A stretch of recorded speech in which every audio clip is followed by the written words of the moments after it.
Muito boa noite, queridos amigos, queridos irmãos. Estamos hoje realizando o nosso último evangelho deste ano, que passou tão rápido, com tantos desafios, e graças a Deus nós tivemos forças para continuarmos perseverando nestes estudos e na busca por refletirmos sobre as verdades que Jesus traz para todos nós. Convidamos a todos para, neste último Evangelho de 2020, podermos juntos elevarmos o nosso pensamento e entrarmos em sintonia com a espiritualidade maior, para que possamos todos nos conectar com as psicosferas de luz e assim, nessa vibração maior, consigamos iniciar o ano novo mais firmes, mais conectados na vivência do Evangelho. Elevemos os nossos pensamentos. Mestre Jesus, nós aqui estamos. Continuamos aqui firmes. Este ano foi um ano de muitos aprendizados, Jesus. Um ano de muitas oportunidades. Foi um ano que nos convidou a retornarmos aos nossos lares, para que todos nós abraçássemos a missão que nos foi dada para o desenvolvimento de sentimentos novos e o desenvolvimento do amor junto àqueles que foram meticulosamente colocados ao nosso lado pelo planejamento encarnatório. Muitas oportunidades nos foram oferecidas para enxergarmos a nós mesmos e para vencermos a nós mesmos. Nós só temos a Te agradecer, Pai.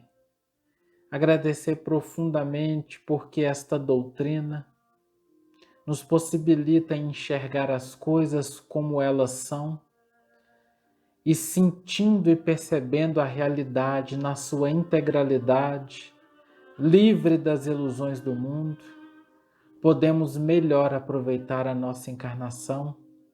E é esse pedido que nós reforçamos junto a Ti, Mestre Jesus, para que no ano que entre, continuemos alinhados, continuemos dedicados nessa jornada de retorno ao Pai, nessa jornada de autoconhecimento, nessa luta do verdadeiro bom combate, que é vencer a nós mesmos, estruturando o amor em nossas atitudes, em nossos pensamentos e em nossos sentimentos. Muito obrigado, Pai querido, por mais um ano. Que o ano que entra seja uma oportunidade ainda mais bendita para sermos exemplos dos grandes ensinamentos que tivemos no ano que passou, que tivemos a oportunidade de conquistar. Que seja feita a Tua vontade em nossas vidas, em nossos corações, que assim seja. Hoje nós estamos encerrando o capítulo 18 do Evangelho segundo o Espiritismo. Estamos agora no item 16 do capítulo 18, que é intitulado Muitos Chamados e Poucos Escolhidos. Esse item 16 é uma mensagem que foi psicografada, foi ditada pelo espírito Simeão em Bordeaux no ano de 1863. Essa mensagem recebeu o nome de Reconhece-se o cristão pelas suas obras. E essa mensagem ela faz referência a uma passagem também evangélica. O Espírito Simeão nos colocou o seguinte: nós separamos um pequeno trecho, um parágrafo, para que a gente possa conversar um pouco sobre essa questão. Simeão nos disse assim: aqueles que me dizem Senhor, Senhor, não entrarão todos no reino dos céus, mas só aquele que faz a vontade de meu Pai que está nos céus. Escutai estas palavras do Senhor, todos vós que repelis a doutrina espírita como uma obra do demônio. Abri os vossos ouvidos, o momento de ouvir chegou. Basta trajar a libré do Senhor para ser um fiel servidor? Basta dizer, eu sou cristão, para seguir o Cristo? Procurai os verdadeiros cristãos e vós os reconhecereis por suas obras. Essa passagem, especificamente do ponto de vista de nós reconhecermos os cristãos pelas suas obras, é um tema muito interessante para nós encerrarmos este ano e entrarmos no próximo ano ainda mais alinhados com a vontade de Jesus e de Deus para todos nós, para que aproveitemos o nosso tempo ao máximo e da maneira mais eficiente possível, que não nos traga dor, sofrimento, angústias, nem desânimos.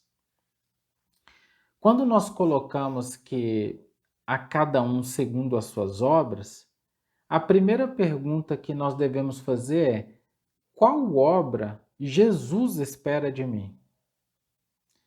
É muito comum nós nos perdermos na estruturação dessa obra, porque, como ainda estamos muito contaminados pelo materialismo, de cara nós pensamos na materialidade da obra. Então, nós pensamos nas grandes ações de caridades, grandes doações, nós pensamos até mesmo em grandes estruturas físicas, construção de grandes empresas que dá emprego para muita gente. Nós materializamos esse entendimento. E aí nós partimos do seguinte princípio: se a materialidade que eu estou estruturando, ela é boa e promove o bem, eu estou vencendo na minha encarnação. Se eu estou tendo atitudes no bem, atitudes materiais, eu estou dando do meu tempo, estou doando cestas, estou naqueles grupos que fazem as sopas, né, para os sopões, para ajudar as pessoas carentes, enfim. Se eu estou fazendo algo de bom, eu já estou estruturando essa obra. Mas aí, Jesus vem nos convidar para uma compreensão um pouco mais significativa, porque não é necessariamente o que a gente faz que vai nos dar o direito de bater figuramente, né, as portas do céu, dizendo: Senhor, Senhor, eis-me aqui. Porque corre um grande risco de olharem para nós e dizerem: eu não sei quem é você. Eu não sei o que você fez para merecer estar aqui. E aí nós vamos tomar um susto muito grande, porque nós vamos dizer: mas eu fiz muita coisa, dediquei todos os meus dias, fui ao centro, ajudei pessoas com baixa condição de renda, eu fiz tudo o que eu podia fazer, doei roupas. Não é possível. Então, o que é que Jesus convida a gente, então? Que obra que é a obra do Espírito? E essa pergunta, ela é essencial. A obra do Espírito é a renovação dos pensamentos e dos sentimentos. A grande obra do Espírito é a construção de pensamentos e sentimentos no amor e na prática do bem. As atitudes, elas são apenas um caminho, um meio, um passo, mas eu fazer por fazer, sem elaborar dentro de mim pensamentos e sentimentos novos, a obra é vazia. É um vaso oco, sem conteúdo, sem material essencial. A grande obra do Espírito é a estruturação de pensamentos e sentimentos no amor. E nós só estruturamos sentimentos a partir do momento que nós nos relacionamos. Se nós não nos relacionarmos, não convivermos, não há como nós construirmos, elaborarmos e renovarmos sentimentos.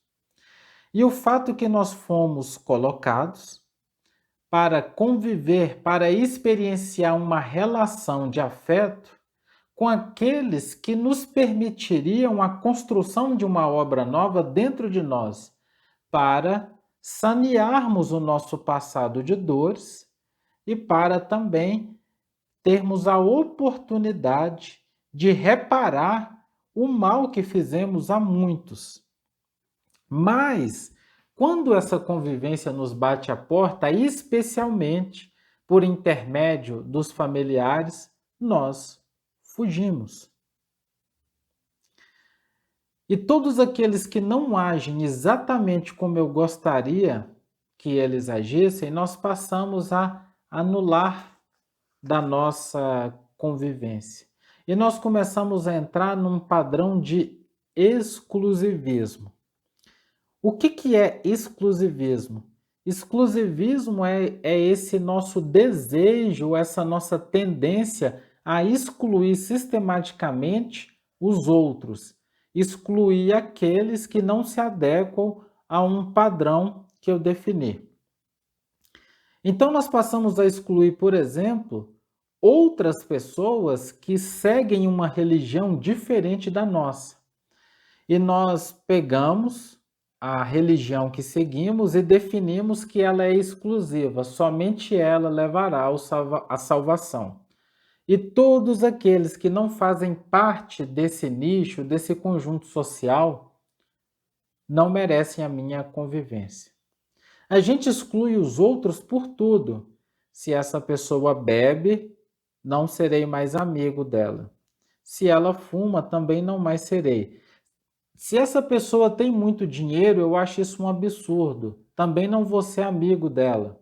Se essa pessoa não tem dinheiro, também não serei amigo dela. Nós vamos construindo esses feudos. É como se voltássemos lá em tempos remotos do feudalismo, onde eu estruturo um determinado grupo e hoje em dia nós estamos cheios desses grupos. Nós estamos cheios desses conjuntos sociais com suas próprias regras que não convivem com outros. Nós estamos perdendo a capacidade de vivenciar a diversidade. Então, eu estou dentro de um grupo que eu julgo que é o correto,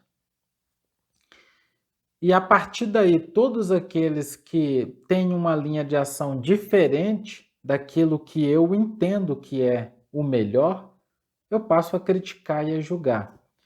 Então, ficam as religiões criticando uma a outra, linhas de pensamento, até mesmo acadêmicas, criticando uma a outra, e mais do que isso, como o outro não faz parte desse grupo que eu entendo que é o correto, eu passo a não dar a ele do meu amor nem da minha fraternidade. Eu passo a construir uma relação difícil, uma relação de exigências, uma relação de rejeição. Eu faço o mínimo que precisa ser feito. Às vezes no trabalho nós encontramos um chefe arbitrário, ou um chefe que pensa diferente de nós, ou um companheiro mesmo de sala que tem um modo de agir um pouco diferente do nosso. E a partir daí nós ficamos somente nessa sintonia de crítica e não aceitamos. Quando não, e isso é bastante comum, não é raro, quando nós ainda não destruímos a imagem dessas pessoas para vários outros companheiros, que são aquelas rodinhas que nós começamos a definir e julgar o comportamento de outras pessoas. Então, nós vamos entrando nessa vibração complicadíssima do exclusivismo. E entrando nesse exclusivismo, eu posso fazer o que for. Eu posso me entregar à caridade de segunda a segunda-feira. Eu posso ajudar aqueles que têm menos recursos, doar todo o meu dinheiro. Mas enquanto eu estiver no exclusivismo, essa sensação de que eu sou o correto, somente os que seguem essa linha de ação merecem o amor, tudo que eu fizer não vai servir de nada, porque eu estou emanando essa vibração do separatismo. E aí nós precisamos retornar. Qual a verdadeira obra do Espírito? É o amor. E o amor nas relações chama-se fraternidade. Ou seja, enquanto eu não conseguir ser fraterno com todos, dar do meu amor incondicionalmente, eu dou do amor que tenho, eu faço bem, independente daquilo que o outro seja, eu busco construir uma relação de paz e harmonia, independente daquilo que o outro faz, enquanto nós não entrarmos nessa sintonia desse esforço de dar o melhor de nós, a despeito dos estímulos externos, a nossa obra é muito pequena e às vezes quase nula. Nenhum de nós está aqui para conquistar vantagens a mais. O próprio início da oração que Jesus deixou para nós é bem claro: Pai Nosso. Ou seja, somos todos irmãos. Em qualquer momento que nós nos sentimos mais merecedores ou mais importantes do que qualquer outro irmão em humanidade, nós já estamos degenerando qualquer conquista que a gente venha a ter. Nós estamos pegando a nossa obra e jogando no lixo, porque, voltamos a dizer, a obra do Espírito é a construção de sentimentos e pensamentos no amor. Quando eu estruturo, quando eu renovo meus pensamentos e meus sentimentos na prática do amor, na fraternidade, na prática do bem, automaticamente eu terei atitudes no amor. Mas nós ficamos estacionados apenas nas atitudes. Nós fazemos esse movimento exterior, mas por dentro nós estamos vazios. O lar é a nossa grande oportunidade de construção de tudo isso. É a nossa escola abençoada. Então, num primeiro ponto aqui, nós precisamos compreender para que possamos aproveitar da melhor maneira possível a nossa encarnação e começar esse novo ano realmente construindo obras, edificando algo que vai me trazer benefícios, eu preciso vencer em mim qualquer nuance mínima que seja de exclusivismo. Ninguém é mais merecedor de amor do que ninguém. Ninguém é mais importante perante Deus do que ninguém. E a doação do meu amor precisa ser integral, principalmente para aqueles que considero como inimigo, principalmente para aqueles que me trazem qualquer tipo de incômodo, porque amar aqueles que nos amam, isso qualquer um faz. Agora, dar de nós, ser autônomo no exercício desse amor e da fraternidade, mesmo que o outro esteja na vibração do mal e da agressão e da violência, essa é a conquista do espírito, porque aí mostra quem eu realmente sou. Emmanuel nos coloca uma mensagem na obra Roteiro, é a mensagem número 18, que ele denomina o seguinte: Evangelho e Exclusivismo. Inicialmente ele faz uma abordagem histórica, onde ele já traz para a gente essa reflexão que as pessoas começaram a criar esse exclusivismo até mesmo na mensagem do Cristo. Só quem segue esse credo vai ser salvo. E ele nos convida de uma maneira muito significativa a experienciar o que seja a fraternidade, que é o amor integral, sem olhar a quem e nem por quanto tempo. Eu simplesmente dou o meu melhor, eu dou do meu amor a todos que me cercam, sem qualquer condição. E aí ele fala de Jesus, né? Ele traz para a gente o seguinte: o Cristo nunca endossou o dogmatismo e a intransigência por normas de ação. Jesus não hostilizou senão a perversidade deliberada, mas Jesus não guerreou, não condenou, Jesus não criticou.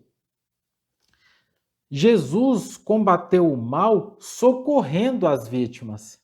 E ele deu de si a todos, ensinou com paciência, bondade, a qualquer um o caminho da redenção.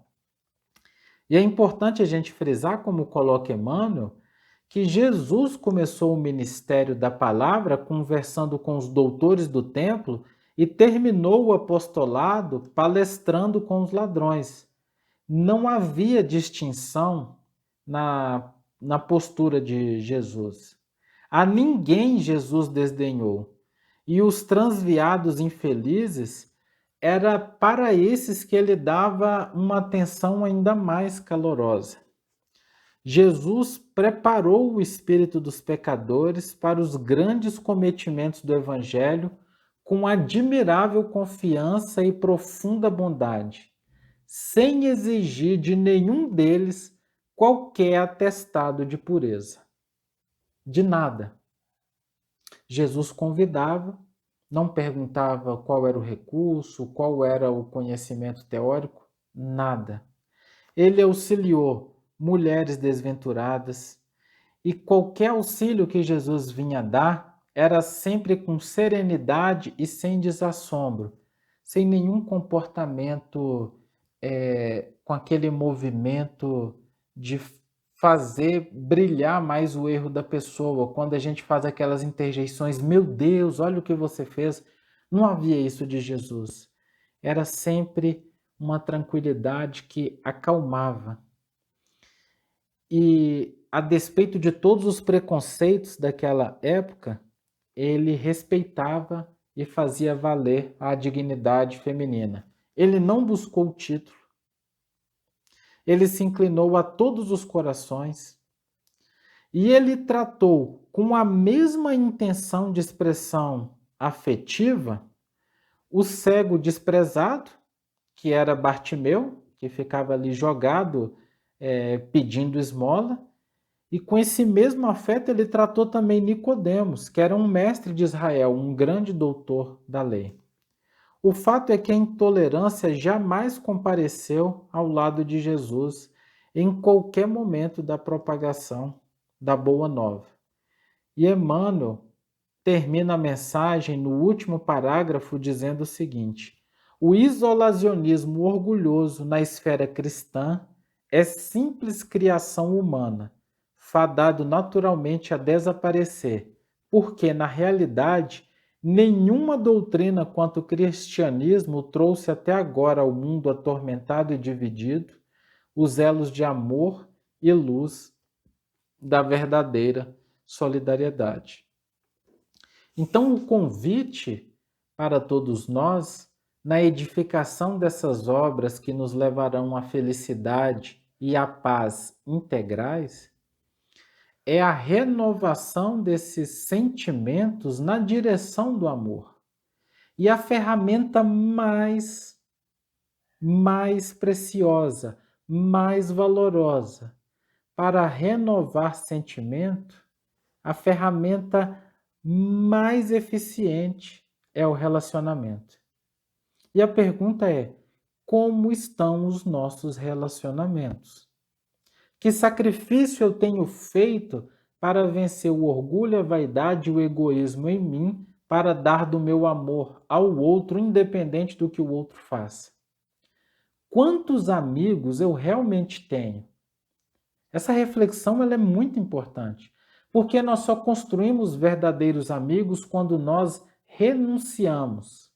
Nós gostamos muito de sermos servidos, mas a quantos nós servimos? Quantas são as pessoas que estão ao nosso lado que elas podem dizer: Fulano me serviu integralmente sem pedir nada em troca? Se nós entrássemos agora numa sala de cirurgia e precisássemos ficar mais 5, 7 dias internados, precisando de um acompanhante no hospital, quantos abandonariam tudo, até nesse momento de festa, para ficar com a gente lá, integralmente, felizes, sem dizer uma única palavra de reclamação? E quantos de nós faria o mesmo por alguém? Porque quando nós estivermos vivenciando a fraternidade, nós vamos sentir alegria em dar o melhor de nós aos outros. O lar, como já colocamos, é a nossa escola para a construção da fraternidade. Uma das maiores obras do Espírito é a fraternidade, a caridade, a fraternidade. Se nós conseguirmos construir a caridade e a fraternidade, todos nós nos iluminaremos. Nesse ano que entra, antes de fazer qualquer coisa, nós precisamos nos questionar: o que eu vou fazer agora? O que eu estou pensando hoje? Isso que eu estou sentindo está edificando a fraternidade e a caridade no meu espírito? A minha forma de agir no trabalho está promovendo a fraternidade e a caridade? Porque se não estiver promovendo isso, são obras vãs e vão todas se perderem. Por mais grandiosas que pareçam no meio material, vão todas se perderem. Todas. Em tudo que nós formos fazer, em tudo, nós precisamos nos perguntar: o que eu estou fazendo, o que eu estou pensando e o que eu estou sentindo estão estruturando alicerces, paredes, bases para a fraternidade, para a caridade? Todas as nossas experiências e vivências no planeta Terra, todas elas, em todas as esferas da nossa vida, elas têm a única finalidade de desenvolvermos o amor no pensamento, no sentimento e na atitude, de nos desenvolvermos moralmente, na construção de novas virtudes, valores e no amor. Se nós nos conscientizarmos disso, se nós efetivamente sentirmos o que seja a obra que Jesus nos convida a fazer, a nossa vida vai se iluminar. E é esse olhar que precisamos ter para, a partir dele, nós passarmos a enxergar as questões do dia a dia como uma oportunidade abençoada para mim de conquistar o meu próprio reino de paz. Então, essas pessoas que nós julgamos que são difíceis, arbitrárias, essas pessoas que são às vezes até violentas no modo de falar e de agir, elas são grandes oportunidades para eu construir em mim obras de amor que me levarão a planos mais felizes. Porque só se é possível aferir as construções de alguém diante das provas, diante dos desafios da vida. Porque voltamos a dizer, amar alguém legal e que me respeita não é sacrifício nenhum. Não mostra em tempo algum o que sou. Isso é tão verdade que a maioria de nós, quando estamos inseridos nos nossos templos religiosos, seja de qualquer religião for, dentro dessas casas de oração, o nosso comportamento é exemplar. Comumente nós abraçamos a todos, tratamos a todos com serenidade, mas quando a gente está dentro de casa, a batida é outra. Então, tratar quem nos trata bem não traz mérito nenhum.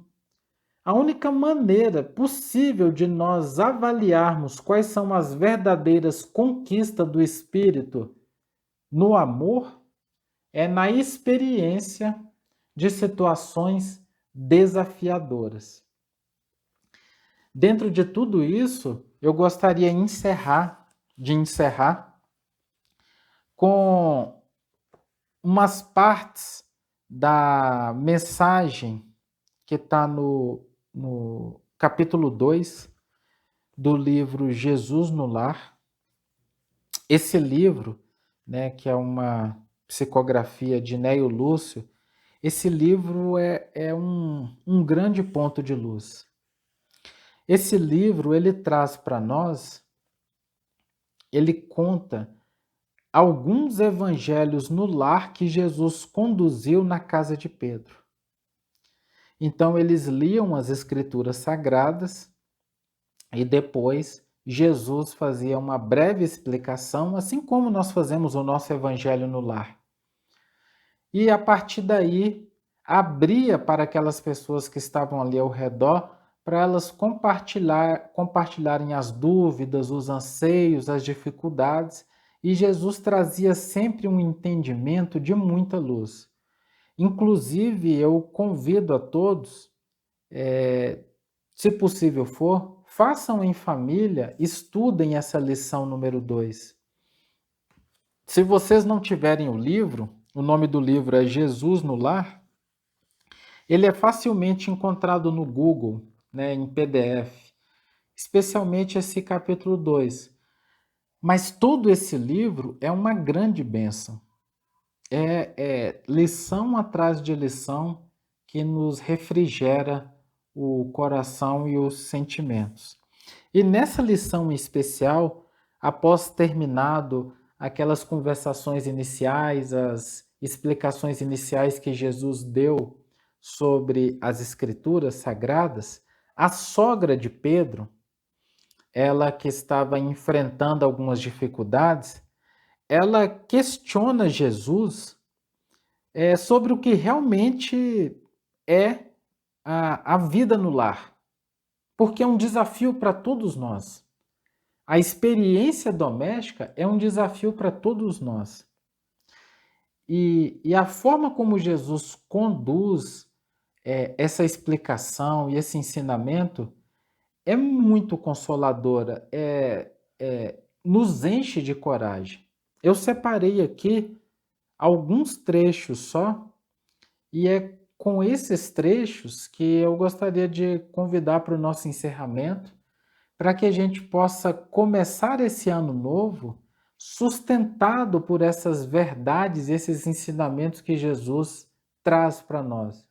De maneira que agora a gente comece a edificar obras verdadeiras que vão nos levar para um plano melhor, para que a gente consiga fugir dessas obras ilusórias que a gente já gastou tanto tempo nisso, estamos gastando tanta energia e corre um grande risco de nós desencarnarmos e alguém dizer para nós: olha, todo esse esforço seu, me desculpe, infelizmente não serviu para quase nada. Você acabou dedicando muita força naquilo que não era a vontade do Pai. Porque a vontade do Pai é que você se torne mais amoroso, mais fraterno, mais caridoso. A vontade do Pai é que você ame a todos. A vontade do Pai é que você não exclua ninguém, nunca, em hipótese nenhuma. A vontade do Pai é que você saia para a experiência do cristianismo e não se isolar, entrar para dentro da sua casa ou de um templo e se isolar. E aí, diante dessa pergunta da sogra de Pedro, né, perguntando a Jesus, afinal de contas, o que é que vem a ser essa vida em família? Jesus contempla a ela com muito amor, com muita serenidade e coloca o seguinte: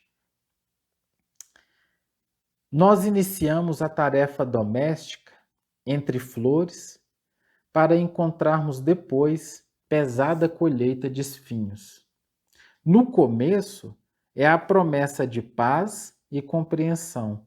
Entretanto, logo após, surgem pedras e dissabores. O lar é a escola das almas, o templo onde a sabedoria divina nos habilita pouco a pouco ao grande entendimento da humanidade. Meus irmãos, meus amigos, olha a profundidade dessa colocação. É o templo divino que nos habilita pouco a pouco ao grande entendimento da humanidade. É a nossa primeira lição de amor. Esse exercício, esse esforço que nós vamos fazer para aceitar as diferenças dos que nos cercam, para amá-los, é a nossa primeira série para futuramente amar a humanidade inteira, que é o amor que Jesus tem por nós. E Jesus continua: o lar é o cadinho santo. O que nos parece aflição ou sofrimento dentro dele não é isso, é recurso espiritual. O que nos parece aflição ou sofrimento dentro do lar, na verdade, é recurso espiritual. Prestemos bastante atenção nessa próxima fala de Jesus. O coração acordado para a vontade do Senhor retira as mais luminosas bênçãos de suas lutas renovadoras. Olha a beleza que sintetiza Emmanuel, Neio Lúcio e todos esses outros espíritos, eles nos trazem frases que sintetizam uma explanação inteira. E essa frase é um desses exemplos. O coração é essa representação simbólica, né, do sentimento. Então veja só, o sentimento acordado, atento, o sentimento consciente para a vontade do Senhor, ou seja, se eu estiver com os meus sentimentos, com a minha vontade direcionada, atenta àquilo que Jesus quer para nós, aquilo que Deus coloca para todos nós vamos enxergar dentro do nosso lar, dos desafios cotidianos, que são muitos para todos nós vamos passar a sentir, a perceber, a enxergar as mais luminosas bênçãos. E nós vamos enxergar essas lutas diárias como lutas renovadoras. Renovadoras de quem? De nós mesmos. Este é o olhar. Esse nosso desejo mórbido de achar que uma vida em paz é uma vida sem problemas, significa nós pedirmos para estacionar a nossa evolução. A paz não está vinculada à ausência de conflitos no meio externo. A paz é uma conquista minha, que mesmo com a presença de discussões ao meu redor, eu me sinto em paz. Mas só é possível evoluir na experiência desses conflitos. A paz é uma conquista minha. Esse nosso desejo de acabar com todas as dissensões, isso não existe. Não é assim que nós vamos construir a paz. Essas dissensões, elas vão ocorrer por milênios ainda, por muitas e muitas encarnações. O convite de Jesus é justamente nós olharmos esse conflito e agradecermos por estarmos tendo mais uma oportunidade para construir um sentimento novo. E aí nós encerramos com essa fala de Jesus. O lar é um curso ligeiro. O lar é um curso ligeiro para a fraternidade que um dia desfrutaremos na vida eterna. Sofrimentos e conflitos naturais. Olha que interessante. A gente fica se comparando com outras casas, com outras famílias. A verdadeira experiência doméstica, se ela estiver no caminho de Jesus, obrigatoriamente ela deve ter sofrimentos e conflitos naturais. Porque se ela não tiver esses sofrimentos e conflitos, significa que nós estamos estacionados na evolução, prostrados. Então, muitos desses lares que nós ficamos comparando e ficamos olhando, olha como todo mundo é feliz, isso não é felicidade. Isso é estagnação. E o preço da estagnação na marcha evolutiva é altíssimo. Por isso que Jesus nos diz: sofrimentos e conflitos naturais em seu círculo são lições. Lições abençoadas de amor. Que em 2021 nós possamos entrar com esse pensamento renovado, esse novo olhar sobre o que seja viver, sobre o que seja a experiência em família, para que juntos, todos nós, cada um no seu ambiente de renovação e experiência no amor, possamos construir uma humanidade de paz. Que em 2021 nós possamos dedicar todas as nossas forças na verdadeira construção do Espírito, na edificação das verdadeiras obras, que é a construção do amor, da fraternidade, da caridade incondicionais.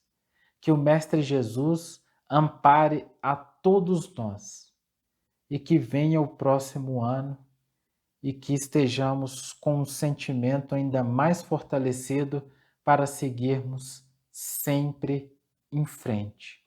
Jesus é conosco hoje e sempre. Vamos elevar os nossos pensamentos?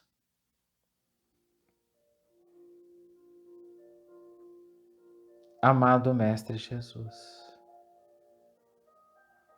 Pai querido de tanto amor,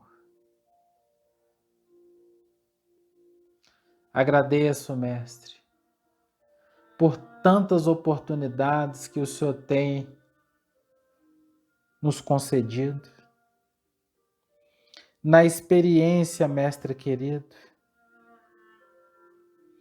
dessa renovação de nós mesmos. Pai amado, agradeço pela família que tenho, agradeço pela experiência que o Senhor me convidou a vivenciar.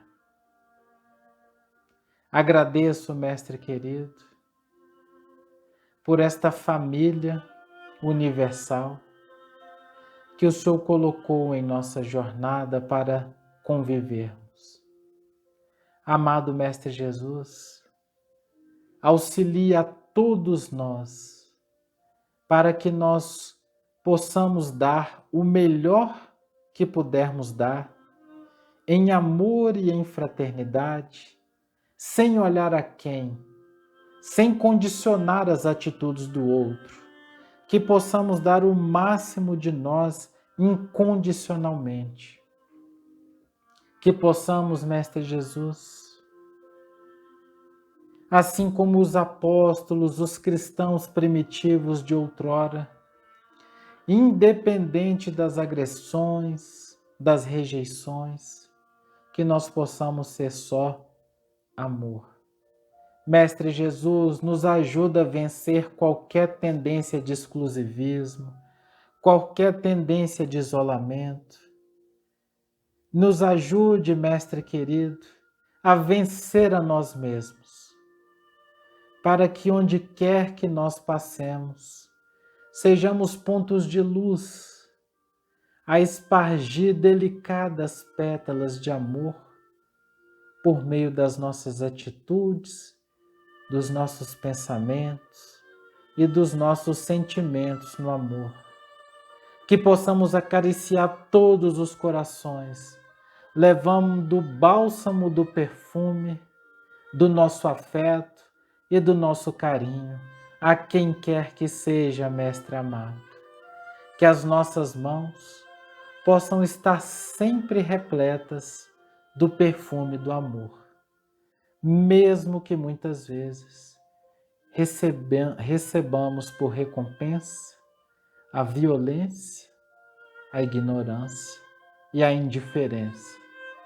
Sê conosco, Mestre querido, para que possamos adentrar a convivência diária, repletos da fé e da esperança, como os cristãos adentravam ao círculo romano, cheios de confiança na verdade divina, sempre cantando: Ave Cristo, nós que te amamos, a ti nos entregamos. Que assim seja.